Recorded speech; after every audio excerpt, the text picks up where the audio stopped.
Assalamualaikum warahmatullahi wabarakatuh. Mohon maaf, saya menggunakan bahasa Indonesia saja karena lebih gampang, lebih murah dan nggak capek mikirnya.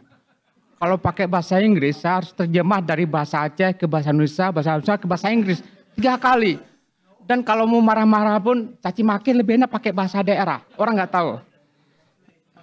Oke, oke, ini catatan saya supaya saya nggak ke sana ke sini. Ini catatan saya buat. Saya sebenarnya nggak rencana buat buku, tapi Prof. Esa mengatakan saya penulis buku. Jadi saya harus buktikan bahwa saya nulis buku. Buku ini tebalnya sekitar 700 halaman. Saya tulis selama 14 tahun sejak saya status mahasiswa. Kemudian bahan saya simpan pelan-pelan karena saya sebagai wartawan tahun 1995, Sandro itu siapa sih? Saya nggak tahu dia. Nah, kos saya di samping itu ada mahasiswa dari daerah markasnya GAM, bukan PD. Dia baca majalah, dalam majalah itu ada majalah lagi. Dalam itu majalah GAM ternyata. Itu tahun 95-96, saya ingat sekali itu. Banjul. Dia baca majalah itu. Ternyata dia majalah GAM, saya dapat terakhir. Jadi GAM itu ada majalah, maaf, tentang publikasi mereka. Jadi GAM itu meniru gaya Ayatollah Khomeini. Ayatollah Khomeini kan tinggal di Paris, kirim kaset ke negaranya. Asantro itu juga. Yang tadi itu ada musik. Jadi Asantro itu di Gunung Halimun, dia tidak hanya, dia banyak mendidik pengikutnya. Itu rata itu S1, doktor, insinyur, gelar BA. Ingat ini tahun 77, itu masih langka. Ada 4 dokter yang masuk, dokter spesial kandungan yang masuk GAM. Kemudian saya tinggal di Aceh, lahir dan besar di Aceh. Saya Mas Adam tuh udah ingat di belakang rumah saya ada rumah bagus. Dulu Mas Adam kalau rumah bagus nggak ada penghuninya, itu langsung Kopassus masuk. Maksudnya ya Kopassus lah. Dia masuk dan nyiksa orang. Kemudian saya kerja di Pitarun, di Bagi Humas, di Rancung. Kalau musik rock, dangdut, hidup di malam hari itu lagi penyiksaan. Akhirnya saya udah terbiasa itu. Kalau hari Jumat, kami salat Jumat di situ di Rancung. Rancung itu dulu tempat tinggalnya orang Betel waktu bangun PT Arun. Jadi model kontainer gitu, ada penyiksaan. Jadi kalau sekarang kemudian jadi pakai tempat catering. Cateringnya si Pak Surapalu, Indokater. Jadi yang masak situ tahu, saya tanya sama supir, ya kalau musik dangdut udah hidup, malam-malam, itu lagi disiksa. Paginya sepi, malam ramai itu. Jadi saya lama kebal. Saya SMP di Gampong, jadi tiap pagi itu dengan dari teman-teman Gampong, itu ada jenazah tuh. Di tarian ramah kebal telinga kita, imut, udah biasa. Kalau nggak ada kontak senjata, kenapa ya nggak ada kontak senjata? Akhirnya ketahuan, jarang ada kontak senjata itu pada Jumat malam Jumat. Mungkin mereka baca Yasinan. Selebihnya itu udah lama imut dan itu nggak bagus bagi peradaban seperti saya nih. Jadi sudah sering mendengar kekerasan gitu. Oke, lanjut di halaman 1. Ya. Pertama kita harus kirim doa dulu, karena ini suhada masyarakat sejak tahun 76 sampai sekarang. Udah lebih mungkin 20.000 orang meninggal tapi nggak terdata atau bagaimana ceritanya. Kalau balik lagi ke tahun 65, banyak lagi orang Aceh yang meninggal. Kalau orang di Jawa yang tuduh PKI itu dibawa ke Pulau Buru. Di Aceh nggak dibuang ke gua atau ke jurang, tapi udah dibunuh dulu. Karena itu ada indikasinya ada pihak tertentu masuk, pihak militer. Jadi setelah mereka ngomong, jadi banyak orang Aceh itu yang dituduh PKI langsung dulu. Padahal PKI itu bukan ideologi, bukan nggak percaya pada Tuhan. Jadi nggak bisa bedakan mana komunis, mana ateis. Di Aceh PKI itu Partai Komunis itu dapat 2 kursi tahun 55. PKI tahun 55 itu masuk 4 besar di nasional. Betul. Jadi banyak. Jadi orang bandingkan, kamu kayak PKI kan kamu ajaran ideologi komunis. Orang nggak perlu marah semestinya. Yang marah kalau bilang kamu ateis. Walaupun kadang-kadang kita juga jadi ateis ketika jadi koruptor. Ketika jadi koruptor ambil uang orang, kita jadi pada waktu itu kita sebagai ateis. Jadi banyak terjadi pembunuhan di Aceh, nggak ada pengendaliannya. Di Jawa masih bisa hidup. Orang muda. Di Aceh rata-rata semua dibunuh. Oke, kita berdoa supaya mereka bisa masuk surga dan lainnya. Saya ucapkan selamat kasih kepada peneliti yang telah mengajak saya berbagi pengalaman. Supaya mudah-mudahan lah ada berguna. Yang penting ada outputnya. Karena orang Jawa bertanya, setelah ini apa lagi? Apa lagi? Kalau orang asing, apa lagi? Orang Aceh tanya, setelah damai ini apa lagi? Oke, setelah damai ini apa lagi? Setelah dapat uang apa lagi? Terus bertanya. Jadi saya harap dari kita ngobrol ini dua hari, ada next-nya, ada output-nya. Jadi tidak ngobrol-ngobrol. Jangan sampai kita ke bulan dengan kumpulan makalah. Tidak akan pernah sampai ke bulan. Oke, next. Ini wartawan, saya dulu ditanya sama Kepala Antara Indonesia, Ahmad Kuseni, mengenai embedded. Gimana sifat kamu kalau wartawan embedded dengan TNI, darurat militer? Saya bilang boleh, asal wartawan lokal. Karena dia tahu bahasa lokal, tahu budaya lokal, dan berani ngomong. Kalau wartawan impor dari Jakarta, maaf impor tanda petik, dia hanya cari berita, cari rating, cari nama, terserah. Kalau saya sebagai wartawan lokal, jangan-jangan saudara saya loh yang dipukul oleh TNI atau dipukul oleh GAM. Jadi saya punya tanggung jawab moral. Jadi wartawan itu tidak sebagai observer, datang, liput, catat, pulang. Kalau bagi saya, wartawan itu jadi misi kemanusiaan. Ada kasus di PD, darurat militer, kami ditembak oleh GAM, karena saya ngikut TNI, saya dapat baju anti peluru, karena kerja setelahnya IP, dapat beratnya bukan main deh waktu itu. Karena baju itu berat sekali, lebih berat, capek kita. Ditembak oleh GAM, kemudian satu di sebuah kebun, ada seorang bapak, tangan kanannya di Indomie, di sampingnya ada solosong AK-47 sampai 16. Ditangkap sama TNI, itu langsung disiksa depan kami. Kami kan nggak bisa ngomong, lihat aja. Begitu puas baru saya bilang, komandan mau izin, saya pegang tangannya. Jadi kalau orang sering nembak, tangan saya sini ada keras. Karena itu dipegang. Kemudian betisnya saya pegang. Kalau betisnya keras, berarti dia tuh ya militer paling tidak. Atau suka olahraga. Akhirnya saya cek, saya sebagai penerjemah dari TNI ini, karena orang udah stres dengan M16, orang tuh nggak bisa ngomong tuh. Itu bagi orang kampung, bingung dia. Bisa salah pengertian. Jadi saya sebagai guide-nya menerjemahkan. Komandan ini. Nyata dia bukan GAM. Kalau nggak ada kami dia mungkin udah mati dia. Karena di darurat militer itu statusnya menembak orang itu ya agak sedikit bebas lah. Karena kan statusnya di bawah nih. Mungkin kalau tadi Bambang Domono, itu status darurat militer di Aceh, Pak Endang Suara itu satu tingkat di bawah malaikat Israel. Tembak sak habis. Tapi kalau mau memperkosa itu bagi TNI itu sangat aib. Tapi kalau menembak itu masih logis. Kenapa digambak? Kabur. Ya tembaknya jarak segini 1 meter. Kita kan tahu deh. Kalau polisi nembak maling, capek kan 1 meter tuh. Diharap tembak pas di belakang lututnya. Itu lumpuh dia. Karena kena di tulang. Oke, lanjutkan terus. Ya, ini maksudnya. Dia harus penting wartawan lokal yang meliput. Sehingga tahu dia medan lapangan, tahu dia menjelaskan, tahu kondisinya. Jadi bagi saya sebagai wartawan tidak hanya sekedar datang meliput, tapi ada misi kemanusiaan. Menyelamatkan, membawa air perdamaian, bukan bara pemusuhan. Oke, terus. Ya, wartawan itu pada kan kerja para nabi. Kami ini sebenarnya wartawan ini lebih cepat masuk surga. Karena kami berdakwah, kami melindungi masyarakat bersama masyarakat.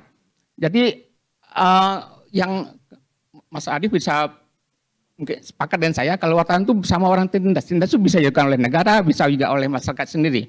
Jadi sangat penting sekali wartawan itu membela berdakwah. Dakwah itu kan tugasnya para nabi. Dan wartawan juga salah satu tugasnya memberi dakwah, membela masyarakat yang tertindas. Lanjut. Ya, ini berita yang arahnya bikin orang marah, emosi, nggak usah kita sebarkan. Kita bisa memilah mau buat berita yang positif atau negatif, itu pilihan dari kita. Tapi lebih bagus kita membuat berita yang membawa arah perdamaian, yang itu lebih diutamakan. Jadi dengan cari kalau sekarang rating atau apalah, sangat paling penting sekali itu nurani kita. Kalau saya bilang kalau wartawan dari impor dari Jawa, misalnya Jawa sini Jakarta ya. Jadi kalau bilang Santro Indonesia Jawa, itu bukan orang Santro benci pada orang Jawa. Indonesia itu di mata Santro nggak ada, hanya ada orang Jawa. Maaf ya, ini agak sensitif nih. Jadi kalau dulu GAM kampanye, dakwah namanya, di masa Dom dicabut, yang banyak di Aceh itu buktinya, maaf ya, orang Jawa tuh di Kubrang Kerkop, Kubrang Belanda terbanyak di luar Belanda, itu di Aceh, 2.200 orang. Ada 4 jenderal yang di Kubrang tersebut, termasuk Kohlel. Di Kuburan Jakarta, kemudian kena gusur dia, dibawa pindah ke Aceh. Selebihnya itu maaf ya, orang Jawa, orang Sunda, orang Madura, orang Ambon, orang Manado, dan orang Bali. yang banyak di kuburan di Kharkov. Jadi itu jadi bahan cerita bagi pihak GAM. Sebenarnya bukan sentimen etnis, tapi pada akhirnya jatuh ke sentimen etnis. Padahal enggak. Karena ada juga orang Jawa yang jadi GAM di Aceh. Oke, lanjut. Oke, lanjut. Masih ada lagi nih. Ya. Ini yang penting. Damai itu kalau 20 damai itu kan bagi orang yang punya duit. Dia dapat benefit dari perdamaian Aceh. Tapi bagi masyarakat, Aceh sekarang termiskin nomor 1 di Sumatera, nomor 6 di Indonesia. Itu jadi masalah. Di Aceh ada masalah kemiskinan, di luar negeri itu GAM juga masih ada. GAM yang tidak menerima Helsinki. Itu jadi berbahaya. Jadi pada masa sekarang lah, pemerintah harus bisa peduli. Pusat nggak bisa salahkan ke gubernur di Aceh. Tapi pemerintah pusat juga harus peduli Aceh. Jadi jangan anggap Aceh udah selesai, udah damai. Belum. Masih ini 20 tahun ini masa krusial nih. 5 tahun, 10 tahun itu euforia. Euforia kita GAM menang, udah hebat nih. Sebenarnya kan GAM itu kan kalah tuh kalau kita bilang. Kembali ke RI. Padahal Tujuan Santura kan jadi buat negara sendiri. Jadi sebenarnya itu harus terpeduli. Jadi pemerintah pusat, dunia harus melihat Aceh tidak sekedar laboratorium sosial, laboratorium penelitian, tapi ada kepedulian untuk menyelesaikan persoalan tidak hanya gubernur Aceh, tapi juga pusat bersama-sama. Itu harus diutamakan supaya tidak ada ini kan apakah benar Aceh ini akan abadi? Semua tanda tanya. Saya bilang enggak, belum tentu abadi. Masih tanda tanya, masih bisa berubah lagi. Paling tidak dengan lagi senyata, tapi dengan pemikiran ide. Jadi nggak merasa sebuah rumah dari kamar dari Indonesia itu paling berbahaya. Tinggal satu kamar dengan kamar lain, tapi kita nggak merasa senasib. Oke, yang lain lagi. Terus. Ya, ini saya bilang orang Aceh ini kan jadi lab. Datang peneliti asing ke Aceh, semua peneliti Aceh. Kita jadi objek penelitian lab, itu nggak ada masalah. Tapi orang Aceh sendiri seperti Dangkar, dipuji, dia hebat, orang hebat, tapi gaji Dangkar kan rendah sekali tuh. Jadi hal itu harus penting. Jadi jangan orang Aceh, oke jadi lab nggak ada masalah. Jadi kelinci percobaan, dites. Tapi orang Aceh juga harus berdiri supaya dia bisa bangkit. Itu paling penting sekali juga. Jadi jangan terlena dengan masalah ini. Karena di Aceh sering menyalahkan pusat, Jakarta, nanti Jakarta salahkan dari daerah, itu kan nggak menyelesaikan persoalan. Oke, yang lain lagi. Ya. Ini pekan kemarin ada wartawan yang setelah kami wartawan Helsinki. Jadi wartawan setelah Helsinki, jadi dia merasa nggak mendengar suara senjata, dentuman. Itu menurut dia, saya bilang di masa damai juga Anda kerja lebih berat daripada masa perang di masa konflik. Ini fungsi wartawan itu tetap sama. Kita harus terus bergerak untuk menjaga perdamaian. Kalau dulu masa konflik, wartawan mungkin romantika lah dengan masa dengan GAB, dengan TNI, diculik, dipukul dan segalanya. Begitu damai juga sama. Hal itu akan terus terjadi dalam posisi lain. Jadi kita harus menjaga alam, menjaga kemanusiaannya dulu. Contoh pengungsian Rohingya di Aceh. 20 tahun orang Aceh menerima Rohingya. Tiba-tiba 2003 orang Aceh menolak. Kenapa? Kan ada faktornya tuh. Ada aktor intelektual yang bermain untuk merusak nama Aceh. Itu kita nggak sadar. Dan banyak ada media yang ikut-ikut penggerak mereka. Karena berubah pola pikir dari masyarakat karena faktor ekonomi. Di bulan puasa ibu-ibu berani menolak Rohingya karena dibayar. Dan itu sebenarnya harus diteliti oleh wartawan. Tidak hanya melihat apa yang di permukaan. Kenapa ibu-ibu mau demo, mau mengusir mereka? Saya nulis buku Rohingya di Aceh. Mengapa Rohingya di Indonesia diusir? Dalam waktu 4 jam, mereka tuh bisa di satu kantor gubernur dipindah ke sana, belum sampai ke sana sudah ada masyarakat yang menolaknya. Kemudian ditolak buat lagi. Jadi dalam waktu 24 jam, itu mereka ditolak, sini ditolak, di sana ditolak. Ya artinya tuh ada orang bermain, bukan masyarakat. Dan kita udah paham lah siapa aktor tersebut yang bisa mengganggu stabilitas. Dan itu tawar menawar. Jadi Aceh dibuat ribut, tawar menawarnya ke pusat. Nah, dan itu harus disadari oleh masyarakat Aceh supaya jangan ikut gendang orang lain. Oke, yang lain terus. Ya. Terakhir Aceh daerah modus, tapi untuk dirinya sendiri dia belum maksimal. Dan kita harus berbuat, artinya ada PR lain dari LSM internasional atau manapun untuk melihat, tidak cukup meneliti faktor pendamaian Aceh, kenapa damai, kenapa enggak. Dan ada perubahan orang sampai sekarang hampir 20 tahun menganggap Aceh damai itu karena tsunami. Begitu 26 Desember tsunami, kemudian baru berunding. Itu salah fatal. Padahal perundingan itu sudah dirinting sejak JK di Megawati. Jadi Megawati dua model, satu dia model serang ke GAM, satu model lagi JK untuk mendamaikan. Jadi begitu JK sama SB terpilih bulan Oktober, langsung JK bergerak ke penjara bertemu. Jadi tanggal 20 Desember 2004, Antisari dengan ogah-ogahan dia, karena kan udah Oktober, kalau Desember kan rata orang bule itu nggak mau lagi dah pikir kerja, dia mau santai dia.